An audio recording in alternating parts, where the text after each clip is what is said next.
my God, ang liit mo pala talaga.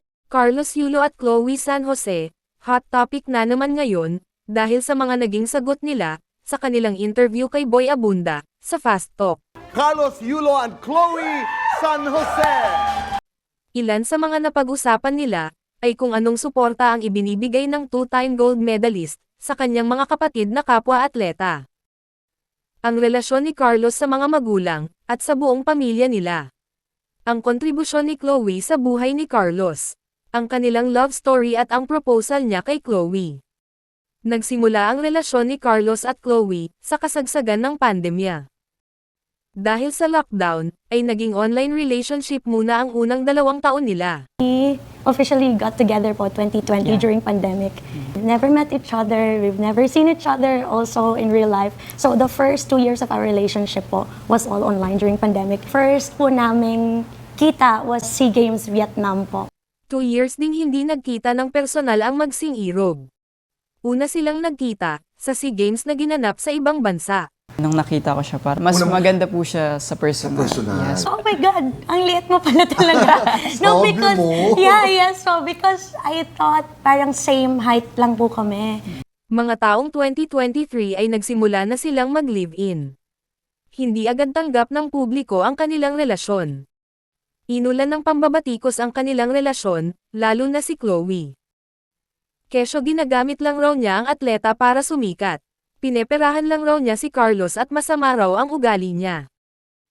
Mas lalo namang lumala ang sitwasyon nang sumasagot si Chloe sa mga bashers, at nang magsalita ang mga magulang ni Carlos lalo na ang mama niya, na hindi niya gusto ang content creator para sa anak. Hanggang ngayon ay hindi pa rin magkaayos ang pamilya nila. Pero may konting improvement na rin, dahil nagsimula ng magbonding ulit ang magkakapatid. Sa 26th birthday ng two-time gold medalist, ay kasama ni Carlos ang mga kapatid niya.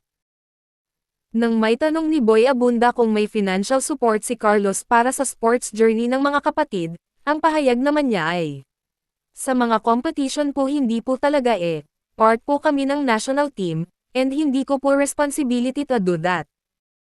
May iba't iba po kaming journey, at ayun po ang gusto kong ipaalam sa kanila na hindi porket na experience ko yung mga bagay na ganon, may experience din nila. Hindi naman nagustuhan ng mga netizens, ang naging sagot ni Carlos. Naging mayabang raw ang atleta. Hindi naman raw kabawasan ang tumulong ng konti. Pero marami naman ang sumang-ayon sa naging tugon niya, na tama naman na ang gobyerno ang may responsibilidad na magsustento sa mga national athletes. At tama naman raw na maging aral sa mga kapatid niya na ang tagumpay ay pinaghihirapan. Competition po hindi po talaga kasi part po sila ng, part po kami actually ng national team and hindi ko po like responsibility to do that. May iba't iba po kaming journey and ayun yung gusto kong ipaalam sa kanila na hindi porket na experience ko yung mga bagay na ganon, may experience din nila. Kung bago ka pa sa channel ko ay huwag kalimutang i-like, subscribe, share at magkomento. Tungkol naman sa finances nila, ay may mga financial advisors raw sila. Sila raw dalawa ang nagmamanage ng kanilang household. Hindi naman lingid sa kaalaman ng publiko, kung gaano kalaki ang kita at reward na natanggap ni Yulo, sa kanyang pagkapanalo sa Olympics. Noon pa nagchichismis si Chloe, na pera lang ang habol niya kay Carlos. Ayon naman sa singer at influencer, ay bago pa raw sila nagkakakilanlan ni Carlos, ay kaya na niyang suportahan ang kanyang sarili. Sa edad na 18, ay naging independent na raw siya. I just need Kaloy's fame and money and stuff.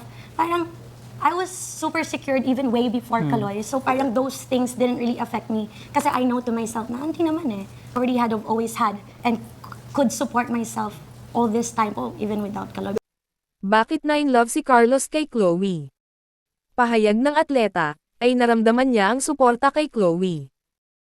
Nakikita raw niya ang sarili na katuwang ang dalaga. Bumilib si Carlos na kahit hindi atleta si Chloe, ay alam niya kung ano ang sasabihin sa kanya sa tuwing binabahagi niya ang mga struggles niya bilang athlete. Ayon naman kay Chloe, ay dahil siya mismo ay maraming napagdaanan sa buhay, ay nakarelate di umano siya sa atleta, kaya ang advice at suporta niya, ay base lang din raw sa mga personal experience niya. May balak na palang mag-propose si Carlos noong 2023 pero naudlot. Saad ni Yulo, ay ilang beses din siyang sinubukan na bumili ng singsing, pero di niya makita ang tamang singsing na gusto niya.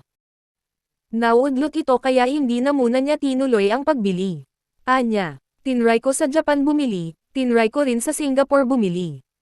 Pero ewan ko, parang hindi sumasang-ayon po sa akin yung mundo at that time. Nakita ko din po that he Yeah. was reserving a ring. Hindi ko naman po sinasadya. Nakita ko na nag-notif na, oh, there reservation for a ring. Ganyan. So I don't also want to lie about it naman or act surprised na. Pero at the same time, di din po kasi ako nakabili. Naitanong din nila kung importante ba ang basbas ng magulang sa kanilang pagpapakasal. Hindi ang naging sagot nila. Para sa kanila, ang importante umano ay maayos at nagkakaintindihan silang dalawa. At enough na raw na ang mga tao sa palibot nila ay masaya para sa kanila at mahal sila.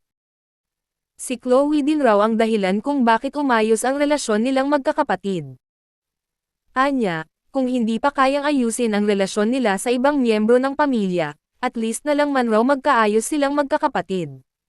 Kaya noong 26th birthday ng atleta, bukod sa pag-share niya ng mga blessings sa mga kabataan na tinulungan niya, ay nagbonding silang magkakapatid, sina Joriel, Carl Eldro at Ella Iza.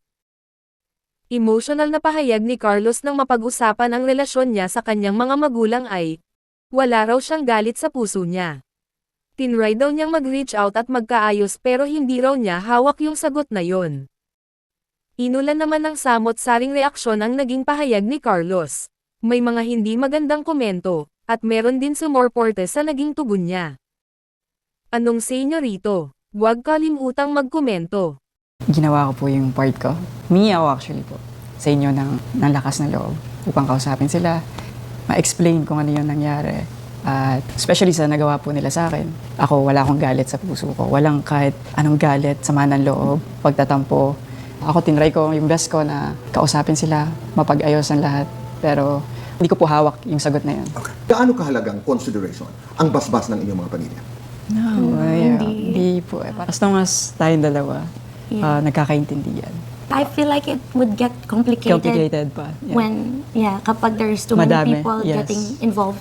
And I feel like if you have the right circle, they wouldn't make you feel that way. Ganun. Kumusta ang relasyon mo sa mga kapatid? Yeah, we're good po. Actually, not to magbuhat ng bangko, pero it was always been me na nag-i-encourage. Even if he really didn't want to at the time that it was super crazy and talagang like maingay and stuff, I have always been the one to encourage him na, Mal, if you don't want to the other parts of your family, at least your siblings,